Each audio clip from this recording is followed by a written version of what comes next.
রাজধানীর ঢাকায় আবারও দেখা দিল সেই চিরচেনা দুর্ভোগ, জলবদ্ধতা। মঙ্গলবার রাতের ভারী বৃষ্টির পর সকালে ঘুম ভাঙতেই শহরের বিভিন্ন সড়কে দেখা গেল হাঁটু সমান পানি। যেন রাজধানী পরিণত হয়েছে এক বিশাল জলাশয়ে। আজিমপুর, নিউ মার্কেট, আরমানিটোলা, ধানমন্ডি ২৭, বকশীবাজার, মিরপুর কিংবা জুরাইন, প্রায় সর্বত্র একই দৃশ্য। জলমগ্ন সড়ক পার হতে গিয়ে আটকে গেছে মোটরসাইকেল, বিকল হয়েছে গাড়ি। রিকশাওয়ালা থেকে শুরু করে অফিসগামী সাধারণ মানুষ সবাইকে পানি মারিয়ে পার হতে হচ্ছে সড়ক। একজন মোটরসাইকেল চালক জানিয়েছেন, কাজে যাচ্ছিলাম, কিন্তু মাঝপথে বাইক বন্ধ হয়ে গেল। খেলেই বাড়ি ফিরতে হলো। কেবল সড়কই নয়, পানি ঢুকে পড়েছে ঢাকা মেডিকেল কলেজ হাসপাতাল এবং আশপাশের এলাকায়ও। রোগী আর আত্মীয় স্বজন পড়েছে চরম ভোগান্তিতে। একজন রোগীর স্বজন ক্ষোভ প্রকাশ করে বলেন, সিরিয়াস রোগী নিয়ে আসতে চেয়েছিলাম, কিন্তু চারদিকে পানি, অ্যাম্বুলেন্স ভিতরে ঢুকতে পারছে না। নিউ মার্কেট এলাকাবাসীরাও বেকায়দায়। দোকানের ভিতর ঢুকে পড়েছে পানি। বের করতে অনেককে বালতি নিয়ে পানি তুলতে দেখা গেছে। একজন দোকানি বলেন, আমরা সকাল 10টার দিকে দোকান খোলার কথা, কিন্তু পানির কারণে দুপুর পর্যন্ত খুলতে পারিনি। অনেক মালামাল ভেসে গেছে।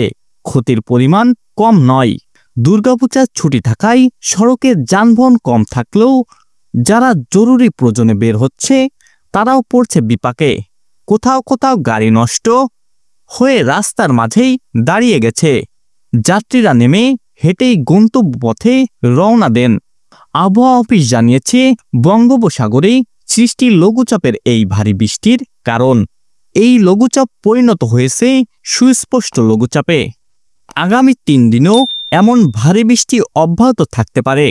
শুধু ঢাকায় মঙ্গলবার রেকর্ড করা হয়েছে 206 মিলিমিটার বৃষ্টিপাত।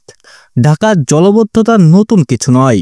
নগর উন্নয়ন বিশেষজ্ঞরা বলছেন, ড্রেনেজ ব্যবস্থাপনা দুর্বলতা, পরিকল্পনাহীন সড়ক এবং অবৈধ দখলই এর মূল কারণ।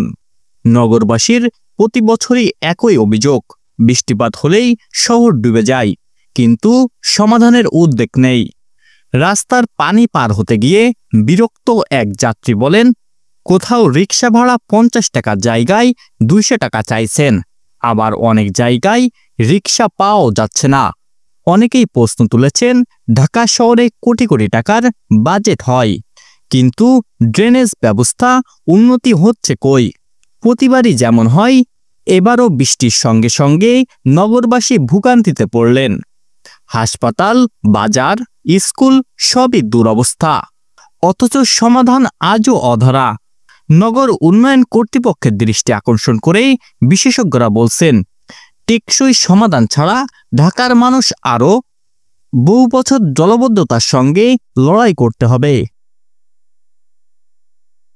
দর্শক, ওয়ার নিউজের পক্ষ থেকে এই ছিল এখনকার মতো। ভিডিওটি ভালো লেগে থাকলে লাইক দিন এবং সাবস্ক্রাইব করে আমাদের পাশে থাকুন। ধন্যবাদ সবাইকে।